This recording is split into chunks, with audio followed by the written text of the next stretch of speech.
Aí, pessoal, vamos agora para o nosso próximo assunto da nossa aula. Nós vamos falar hoje sobre escultura, tempo, espaço e movimento. É do livro de artes, vai da página 56 até a página 65. Então, vamos ficar atento aí para as imagens enquanto a gente vai explicando o assunto, tá? Bem, pessoal, a escultura, ela surge desde a pré-história, desde a existência do homem, né? Mas ela vai começar a ter destaque a partir do século IV ao século XIV, aonde vai ser utilizada pelas igrejas da Idade Média, tá? Principalmente nas fachadas e nos altares. Sempre ela vai estar linkada à questão da arquitetura, tá ok? Elas vão começar a ter um papel de independência a partir do século XIX até a primeira metade do século XX, tá? Aonde elas vão ter elas vão ganhar um repertório onde elas vão desenvolver formas e expressões, tá ok? Essa obra que vocês estão vendo aí é do artista Umberto Boccioni, tá? Ele era um artista do movimento futurista. Esse movimento era um movimento artístico que buscava incorporar a agitação das cidades modernas, com seus ruídos, com as suas multidões, a velocidade dos automóveis. Eles não consideravam o museu, tá? Eles consideravam o museu, na verdade, como um espaço intelectualizado de gente CDF, como se fosse hoje, né? E bem distante dessa agitação cotidiana, tá ok? Bem, essa obra aí, o nome dela, pessoal, é Formas Únicas da Continuidade no Espaço. Ela é uma escultura que utiliza diversos materiais. Ela tem argila, ela tem mármore, pedra, madeira, tá? O objetivo era criar justamente essas três dimensões, como vocês estão vendo que ele está dando volta aí ao lado, tá ok? É possível vocês perceberem que os músculos estão tensionados. Eles indicam a presença de uma força física, galera, capaz de colocar o corpo em movimento. E ainda tem uma base que fixa a figura sobre um espaço determinado. Os músculos, eles não estão tensionados pela simples força corporal, mas pelo próprio contato do corpo com o espaço, como se estivesse vencendo a resistência do ar. A forma do corpo, pessoal, ela é distribuída e reconstruída em partes ou em fragmentos, como ele explica artisticamente, tá? Outro detalhe interessante para que a gente possa notar é que a figura, embora ela esteja aí parada, fixa, tá? A base dela não é contínua, tá? Vale observar também que esse vídeo aí mostra que uma imagem ela está dividida em duas partes, fazendo com que o equilíbrio dela esteja localizado no espaço entre as pernas da escultura. O último detalhe que a gente tem que levar em consideração é cadê os braços, né? A escultura moderna, no caso, ela procura oferecer a sensação de movimento, de dinâmica, de expressão. Às vezes ela desconsidera essas coisas. Geralmente ela trabalha elementos bem diferenciados, né? Onde ela procura mostrar mais os movimentos do corpo, né? Então a beleza não está em mostrar o corpo como um todo, certo? Como vocês estão observando aí nessa imagem dessa escultura, como vocês estão vendo aí no detalhe, bem definida, né? Bem mostrando aí a imagem da escultura. Muito bonita essa escultura desse artista. Agora a gente vai falar de um período anterior a ela. É de um período do período grego, né? Uma escultura clássica anterior justamente à Idade Moderna, aonde o artista ele tenta representar fielmente as características do corpo humano, de modo que ele tenta nos mostrar como observador a maneira de compreender. Nesse sentido, pessoal, o escultor ele se torna um grande especialista na dinâmica dos movimentos do corpo. Essa escultura aí, ela trabalha a mitologia grega, tá? Ela é do artista italiano Gian Lorenzo Benigni. Ela trabalha justamente a mitologia do mito de Apolo e Daphne, tá? Se vocês perceberem aí no vídeo, essa mudança na posição aí, quando ele vai dando volta, é possível a gente notar mais claramente a ação do Apolo que envolve a sua amada no braço. As mãos, no caso aí da Daphne, se transformam em galhos e as pernas em troncos. O observador da escultura pode contemplar o movimento implícito no objeto aí tridimensional, imaginando o restante da transformação que a personagem vai sofrendo. Dessa forma, nós vamos percebendo que Daphne vai continuar a se transformar em uma árvore, tá? Então vocês percebem aí que os personagens, eles dão a impressão que eles estão correndo, né? Quase uma dança correndo. Muito interessante, muito belíssima essa escultura, né? Quando você percebe que ele está dando uma volta, você percebe um movimento de transformação dela, de uma pessoa para uma árvore. Muito bonito, muito interessante. Agora, a gente já vai falar de algo muito mais moderno, tá? Isso aí, pessoal, é uma escultura do artista Alexander Calder. Esse cara, ele resolveu construir uns móveis. Imagina uns pratos da bateria, que é um instrumento musical. Ele pegou e construiu esses pratos aí. Eles são pratos sonoros, tá? E ele resolveu, se vocês perceberem, ele colocou tamanhos diferentes. E ele colocou nesses pêndulos aí.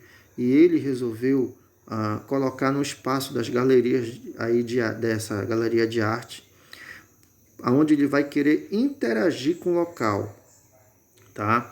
Ele vai, esses pratos, eles vão ser movidos, pessoal, pela ação do vento que está nesse local aí. Então o vento vai fazer com que ele se mexa e vai fazer com que ele produza o som, tá? Esses móveis, esses pratos, eles lembram, parece, aqueles chocalhos, né, dos berços, que a gente aciona mecanicamente ou que a criança às vezes aciona, né? Para que esse movimento aí aconteça, vocês estão percebendo que ele está levantando e erguendo a uma altura para que o vento possa modificar. Eles são colocados em um determinado espaço aí, como vocês estão vendo, e aí ele vai permitir com que a gente observe aonde as forças naturais como o vento, as estruturas criadas por ele para ocupar esses ambientes, tá? Aí vocês já estão vendo uma outra escultura que é do artista Rodin, que é Adão, tá? No primeiro momento vocês podem ver uma figura que está estática, praticamente parada, mas com um olhar mais atento é possível notar que todos os músculos dessa estátua, tanto da perna direita flexionada e apoiada sobre uma pedra, você percebe também a tensão do pé, o estreitamento dos músculos, galera, da coxa e da panturrilha. Isso se repete na perna esquerda estendida. O corpo dele quase por completo está tensionado. Uma energia vital que vai desde o pescoço, passa pelo peito, abdômen, antebraço e dedos. A força concentrada está prestes a explodir um movimento que não se sabe qual poderia ser se esse aspecto deixa a escultura ainda mais interessante. Muito impressionante essa característica aí dessa estátua aí de Adão, né? Muito bonito, olha aí o movimento, tensão que ele coloca em todas as partes do corpo dele. Muito bonita essa obra aí de Rodin. Agora a gente vai falar de espaços públicos, de esculturas que ficam em espaços públicos. Vocês estão observando aí essa escultura, ela fica no estado de Goiás, bem em frente ao Palácio do Governo, lá em Goiânia, capital, tá? O nome dessa obra aí é Monumento a Goiânia. Ela é feita de bronze e granito e ela é da artista Neuza Moraes, tá? Ela resolveu criar aí essa obra, onde ela mostra aí, vocês estão vendo 3 homens, né? Então a ideia dessa obra é mostrar justamente a mistura entre as etnias branca, negra e indígena, né, que representam justamente a base do povo brasileiro. Então vocês observam aí que, na verdade, eles estão levantando esse monumento, que dá a ideia de que eles foram essas raças que construíram a história, que construíram e até hoje constrói o nosso país, né? Pela sua luta, pelo seu trabalho, pelo seu suor, pelo seu esforço. São essas etnias que construíram e constroem ainda a história do nosso Brasil, do nosso país. e ela procura homenagear justamente essas raças através dessa obra belíssima. Vocês estão vendo aí uma outra obra da artista Tomi Otaki, uma japonesa. Interessante que essa obra não tem título, só que ela utiliza esse aço, pessoal, com tecido.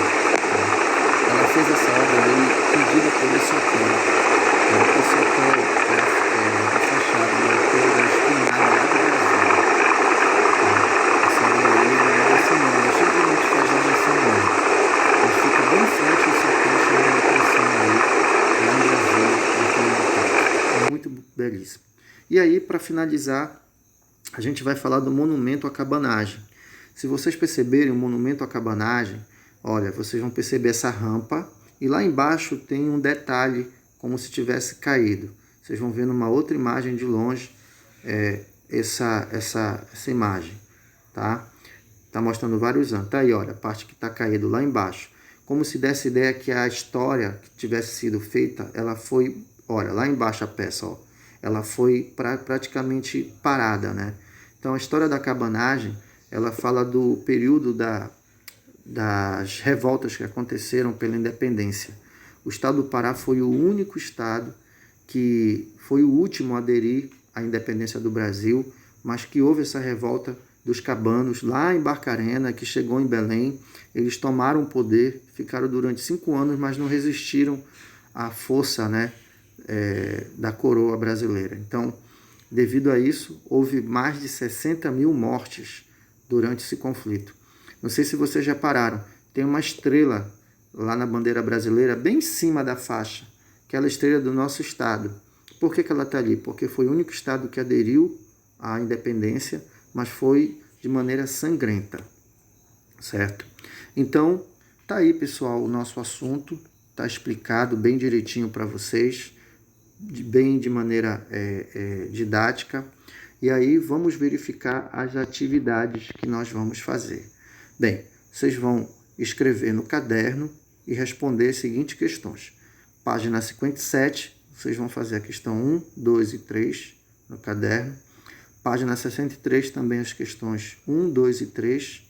A página 65, lá tem as 2 últimas linhas do texto. Tem uma questão ali, vocês vão copiar e responder, tá? Aí uma observação, essa atividade vocês terão que entregar na próxima semana na escola a coordenação. Então, lembro, façam no caderno e levem na escola. Por favor, não batem foto para dizer que vocês fizeram o que estão me entregando. Levem na escola essa atividade e entreguem para a coordenação. Então, aí está o capítulo 3 do nosso livro, tá? Então, vamos lá, vamos trabalhar e vamos fazer a nossa atividade. Valeu!